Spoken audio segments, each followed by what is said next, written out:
В ефірі програма «Тема дня» на ЮАКрим, в студії Георгій Спасококоцький. В студії сьогодні ми будемо обговорювати в цій студії з моїм гостем, заступником голови Меджлісу кримськотатарського народу Ахтемом Чийгозом. Вітаю вас, Ахтем Ага. Доброго вечора. Ті новини, якими нас радують, чи не дуже, команда нового президента. От є така нова цікава ініціатива. Новий глава адміністрації президента Андрій Богдан заявив в ефірі 112 каналу, що команда Зеленського розглядає винесення питання про досягнення мирних домовленостей з Росією на референдум, цитую, щоб не якийсь політик ухвалював рішення, яке розколює суспільство, а щоб сам народ, саме суспільство ухвалили таке рішення, чи підходять ті чи інші домовленості. Зразу питання. Домовленості – це річ, скажімо так, взаємна. Да? Є речі, які вимагає Росія, є речі, які вимагає Україна. Да? Є якісь питання, якими не може поступитись Росія. Наприклад, неодноразово і президент Росії, і Пісков, його речник, казали, що питання Криму назавжди закрите і не обговорюється.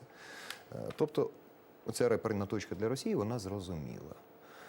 Якими можуть бути домовленості в такому випадку?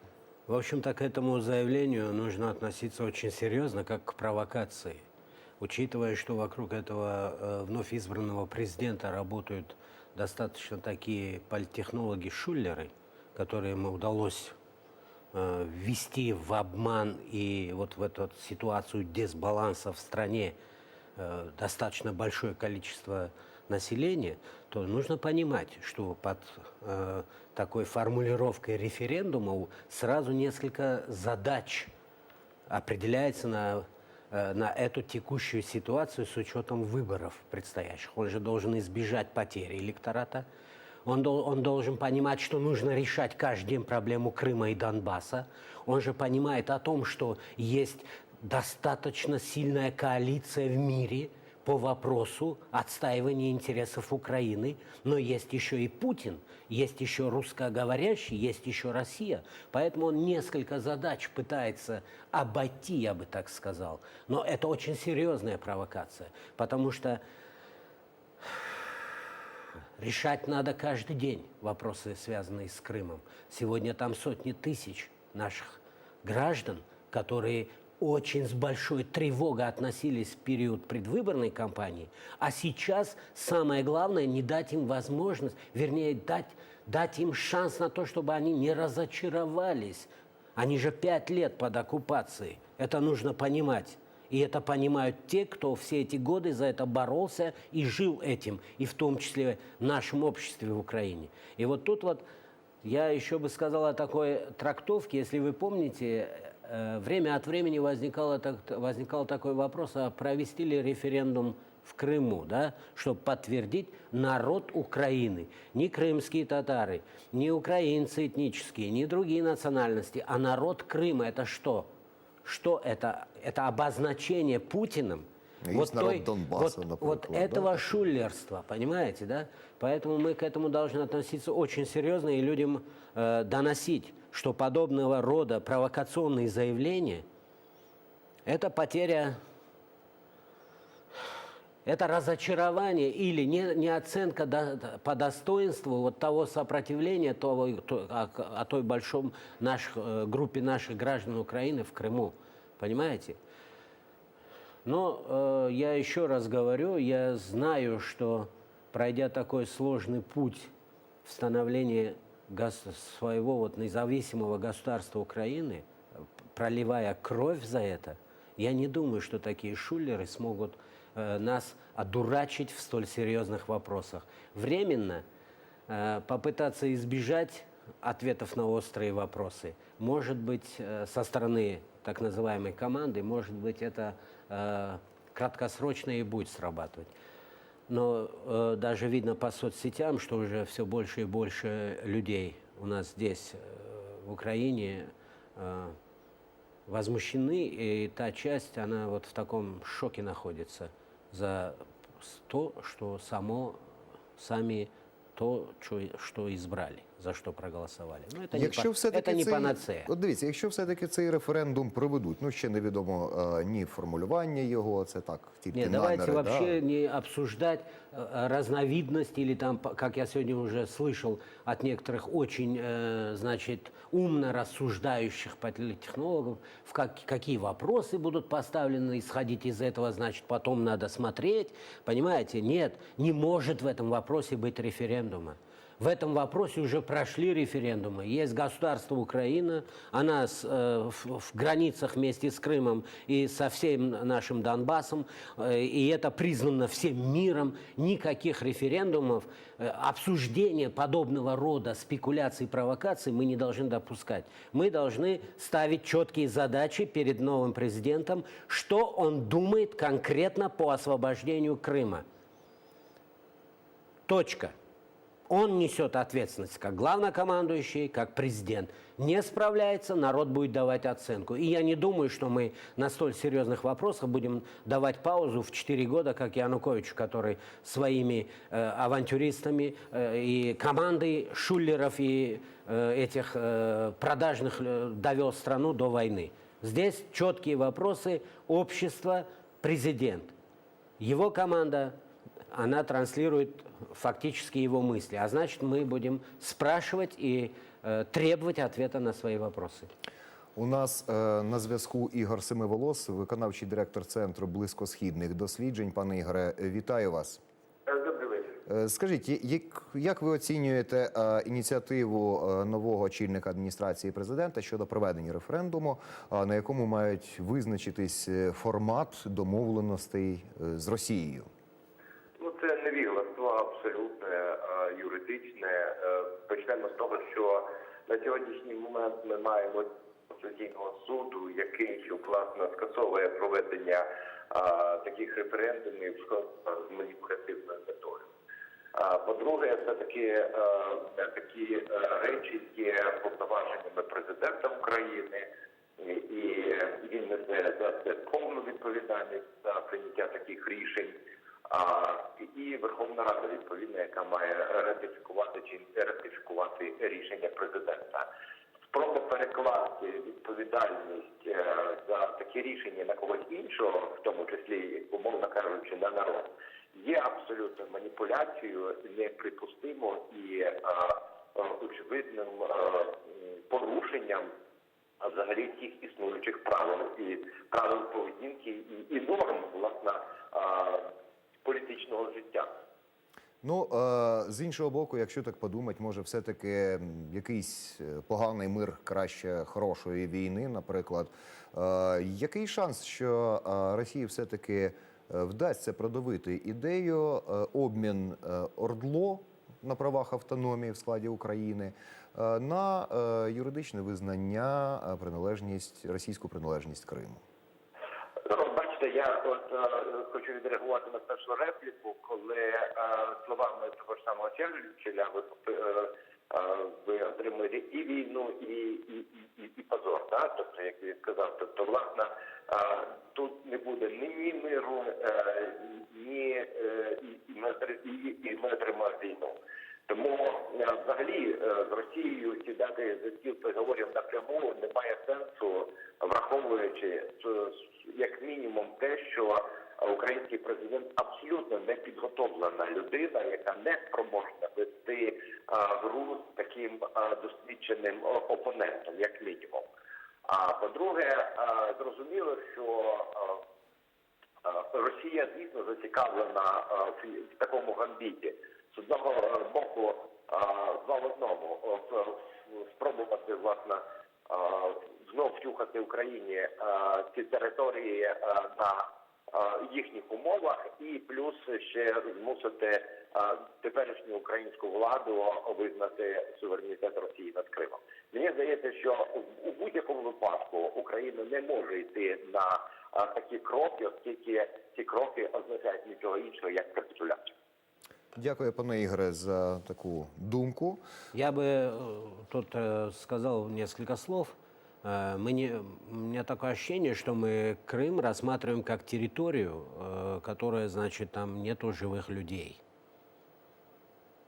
Я советую все время держать, значит, говоря о Крыме, непременно опираться на мнение коренного народа крымско-татарского, чьей родиной, государственностью является Крым. Поэтому даже если Путин с кем-то здесь попытается договориться, этого не позволят, я имею в виду по отторжению, этого не позволят крымские татары. И вместе с ними не позволят те этнические украинцы, которые находятся, в отличие от тех, кто не понимает этого, находятся под жесткой оккупацией и не признают ее 5 лет. Эта борьба идет не для того, чтобы здесь кто-то за их спиной провел какие-то переговоры по вопросу подвешивания ситуации или торги устроил. Ну, дивіться, будь-який супротив, да, мирний супротив на окупованій території або немирний супротив, він має надію на успіх тільки коли має, скажімо так, надійний тил, да, для підтримки, ну, в обличчі там офіційного Києва. Народ України нас підтримує. Ви говорили про потужне міжнародне лобі, І в тому- США, Велика да. Британія, ну, це там, Польща, країни Балтії і так далі.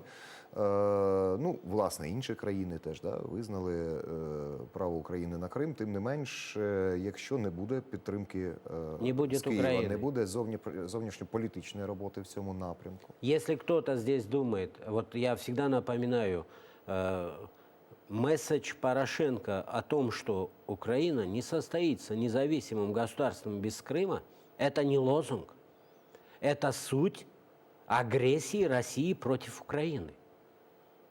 Поэтому каждый должен давать себе отчет из тех, кто пытается сегодня на этом поспекулировать.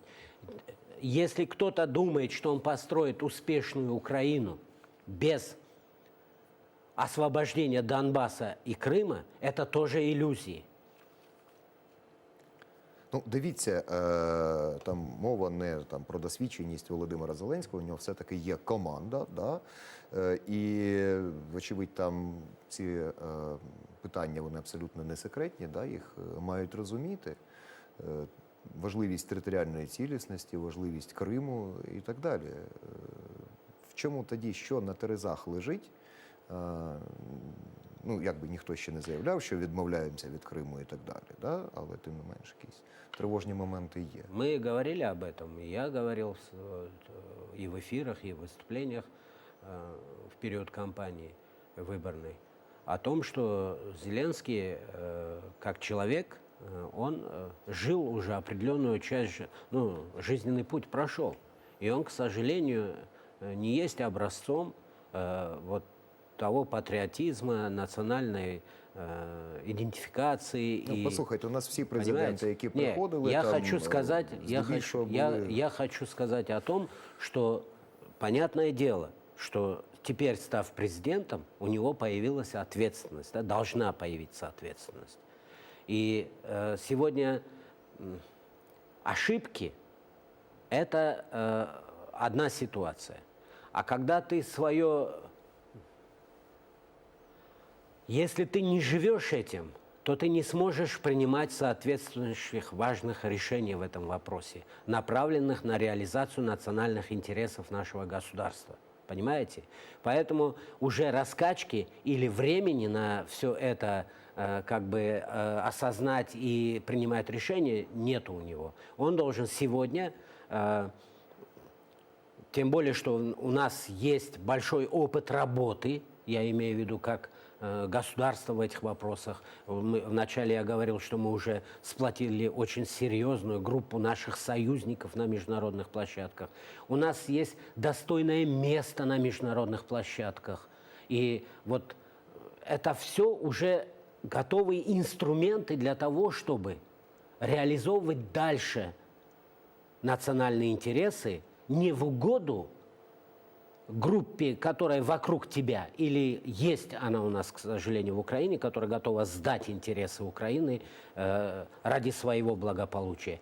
И с Путиным тоже разговаривать достаточно на жестких принципиальных позициях, уже достаточно сильные основания у нас имеются. Поэтому вот эти вот провокационные заявления говорят о том, что ни в команде, ни сам президент еще не готовы до конца осознать роль Крыма, роль войны на Донбассе, роль Путина как захватчика, которому нужна Украина для реализации своих имперских замыслов. Вот поэтому считаю, что президенту избранному нужно очень продумывать и давать посылы, месседжи обществу на то, чтобы мы не находились в тревожном состоянии. И самое главное, говоря о Крыме, не нужно только говорить о том, что мы помним о них. Крым ждет четких посылов на реалізацію дій по освобожденню від окупації. Ми хотіли зв'язатись з Оленою Зеркаль, якій, до речі, Зеленський запропонував посаду голови адміністрації президента. Вона відмовилась. Ну, на жаль, Замглави. Да, на жаль, вона не може з нами поспілкуватись. Вона поїхала на міжнародний суд в Гамбург. Насправді, всі ці 5 років на міжнародній арені була достатньо така жорстка рубка дипломатична для того, щоб отримати цю підтримку інших країн. Оця дипломатична пауза, якщо вона виникне, ну, давайте так, рано говорити. Ну, вже виникає. Людина кілька днів президент і забагато вимагати, можливо, теж це занадто. Ну, тим не менш, якщо виникне ця дипломатична пауза, поки буде призначений новий міністр закордонних справ, чи не послабить це суттєво позицію України? Тому що Росія, вочевидь, буде цим користуватись. Ну, во-первых, пауза уже есть. И первое, то, что прошли телефонная размова между президентами Франции, Германии и Путина без нас, это уже серьезный звоночек. Второе. То, что в ПАРЕ сейчас происходят процессы и в Совете Европы, это говорит о том, что у нас паузы нету. Там тоже есть силы, которые хотели бы свалить проблему на нас и начинать строить, возвращать хорошие отношения с Россией. Поэтому о какой мы паузе говорим? Ну, нету министра иностранных дел, у нас есть президент, который отвечает за внешнюю политику. В общем-то, и ранее наш президент Порошенко, он свою команду выстраивал по той стратегической линии поведения на международных площадках. В самых ключевых моментах он сам лично, как президент, выступал на международных площадках и на их языке, доступном им, давал определенные четкие посылы. Что мы услышали от вновь избранного президента на инаугурации? Мы услышали, во всяком случае, сейчас это много обсуждается, большая тревога в первую очередь за ситуацию внутри страны. А внешняя политика у нас оказалась, что, оказывается, мы сами во всем виноваты, и у нас здесь нету еще понимания того, что касается Европы, стандарт НАТО, правда?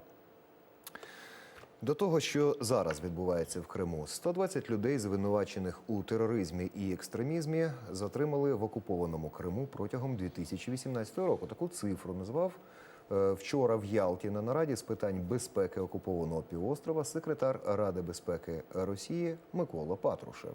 За його словами, в анексованому Криму в минулому році запобігли діяльності 3 осередків організації Хізбут Тахрір, чия діяльність офіційно дозволена в Україні, і українських диверсійно-розвідувальної групи. 20 осіб засуджено, 62 кримінальні справи. Також повноважний представник президента Росії в Південному федеральному окрузі Володимир Устінов на нараді розповів, що антитерористична захищеність області досить незадовільна. По итогам проведенных в 2018-2019 году проверок выявлено ряд серьезных нарушений. Подавляющее большинство учреждений, более 70%, организационно-распорядительной документации не соответствует действующему законодательству в сфере обеспечения антитеррористической защищенности. Во многих организациях отсутствуют металлодетекторы, внешние ограждения, системы видеонаблюдения, оповещения и управления эвакуацией. Не допустить роста преступности, предупредить возникновение чрезвычайных ситуаций и несчастных случаев. Приоритетное внимание обеспечению правопорядка в местах массового пребывания людей, включая гостиницы, санатории, оздоровительные детские лагеря и иные места отдыха и проведение различного рода зрелищных и спортивных мероприятий. Зараз у нас на зв'язку голова Кримської правозахисної групи Ольга Скрипник. Вітаю вас, пані Ольга. Доброго дня. Ну от ви знайомі з цими заявами російських діячів про там виявлення якихось терористичних груп в Криму і так далі. А яка ситуація з вашої точки зору? Ви ж моніторите, Кримська правозахисна група моніторить всі ті справи, які порушує окупаційна влада в Криму. В цілому я можу сказати, що те, що ми моніторимо, бачимо, що насправді під так званими терористичними справами зазвичай відбувається переслідування громадянського суспільства. Це стосується мусульман, це стосується українців, кримських татар, журналістів або навіть блогерів, які просто стрімили незаконні обшуки. Тому насправді в Криму терористичні справи – це якраз про переслідування, а не про справжній пошук терористів. Дивіться, там, зокрема, розповідають про там диверсійні групи, там якісь групи правого сектору, ну, зрештою, Хізбут Тахрір. Воно відповідає дійсності? Що це? Чи це просто фабрикування справ? Ну, те, що моніторимо ми бачимо, що, наприклад, звинувачення у Хізбут Тахрір, організація, яка заборонена в Росії, але вона не заборонена в Україні, і під юрисдикцію України люди не переслідували за це. Зараз це насправді використовується як привід для звинувачення або за терористичними статтями, або за екстремістськими. Тобто, по суті, це позбавлення волі тих людей, які не підконтрольні Кремлю. І для цього дуже зручно використовувати так звані терористичні організації, і їх дуже багато в Росії, або екстремістські, або терористичні. І більш того, така дуже широка рамка, яка є в російському законодавстві, вона дозволяє, по суті, переслідувати будь-яку людину, на яку навіть напише хтось заяву про те, що я, наприклад, сусід, і мені здається, що мій сусід начебто терорист або екстреміст. Будь ласка, перевірте. Може бути в 6 ранку там незаконний обшук і інші незаконні дії. Дякую, пані Ольга. Ну що ж, є ще цікаві заяви. Секретар Радбезу Росії Патрушев доручив окупаційній владі Криму вжити заходів для попередження міграції захворювань. Зокрема, кір, який є основним джерелом якого на півострові Патрушев назвав Україну. Необходимо принять упреждающие меры для минимизации риска их заноса в Крым. Безусловно, вся система здравоохранения, функционирующая в Крыму, должна быть готова к увеличению нагрузки в предстоящий период и оперативному реагированию на возможные вспышки заболеваний, несчастные случаи, в том числе при дорожно-транспортных происшествиях. Разум крепчает. Ахтем Ага, ну от ви послухали. Но зараз. самый главный и опасный вирус для России, который идет с Украины, это свобода, демократия. Поэтому вот эта банда, преступная группировка террористическая, во главе которой находится Путин, а исполнительными, которые по шею в крови, такие как Патрушев, они, естественно, по-другому, украв фактически военным путем, захватив Крым, а не другой программы реализации своего присутствия в Крыму, когда не видят. Почему? Потому что там 5-й год, 5 лет идет сопротивление оккупантам. И весь мир сегодня подтверждает, что Крым в нарушении всех международных норм, то есть по-бандитски, оккупирован Россией.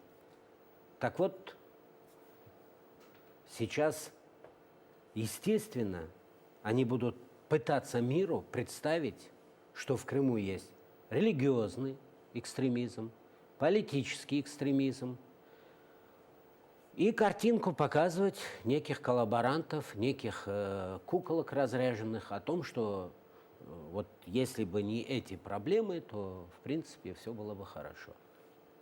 Мене зацікавило в такий момент така теза, що до курортного сезону на 70% з точки зору дотримання антитерористичних правил Крим не готовий. Да? Знову ж таки, Патрушев там, чи хвостіл цих чиновників, що треба, щоб всюди були камери, металодетектори і так далі, і так далі. І це врятує курортний сезон? В общем-то, Крым и не был задачей для России сделать его успешным и привлекательным. И вот когда говорят о нарушении там прав человека, там вообще они отсутствуют взагалі.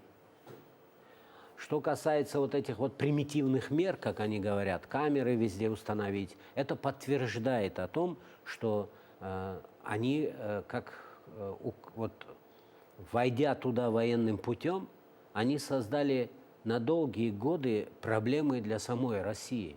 К ней отношение изменилось как государство, которое может претендовать на какой-то демократический путь развития.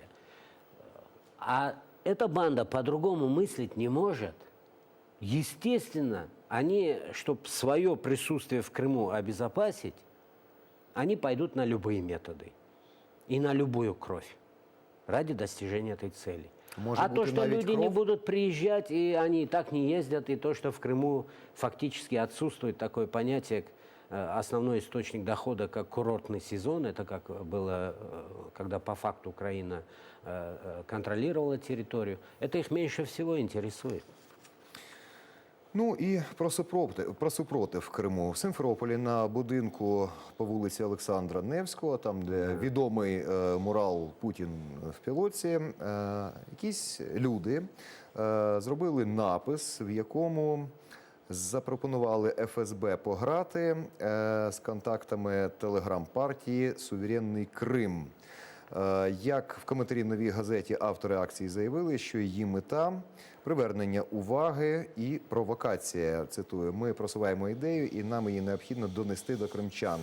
Ми вибрали такий агресивний випад». Ну, в вигляді графіті. Чому на муралі з Путіним? Тому що саме вони зробили в Криму культ особи, розвішавши його портрети всюди, де тільки можна. Ну, що ж, супротив, бажано, щоб був мирним. Нет, там он мирный, но вот именно этот мирный супротив и очень сильно беспокоит Россию. Они на Кавказе отработали разные методы, но там под видом людей, вернее, люди, которые взяли оружие в руки, они их легче представили террористами для международного сообщества и просто под формой зачистки зачищали целыми поселками, то есть уничтожали и детей, и семьи этих людей, фактически, которые боролись за независимость своих республик. В данном случае здесь, в Крыму, мы такого им шанса не дадим. Я еще в 2014 году, встречаясь с ними, до того, как меня посадили, я говорил, вы совершили очень чудовищную ошибку, вы нас не знаете, и мы для вас станем очень большой проблемой, потому что у нас есть большой опыт борьбы ненасильственными методами при Советском Союзе, а вы не чита Советскому Союзу. Поэтому ноша, Дякую, которая Ахтем Ага. сейчас стала Крым для России, это ноша, это борьба наших граждан за целостность нашего государства, нашей Украины. И мы должны по достоинству давать дань уважения этой борьбе, а не спекулировать. Дякую. Це була програма «Тема дня». Далі випуск новин кримсько-татарської з Мідатом Халіловим. На цьому я прощаюся з вами. В студії працював Георгій Спасокопольський. Щоб знати більше, підписуйтесь на нашу сторінку «ЮАКрим» в Фейсбуці. Ми переможемо.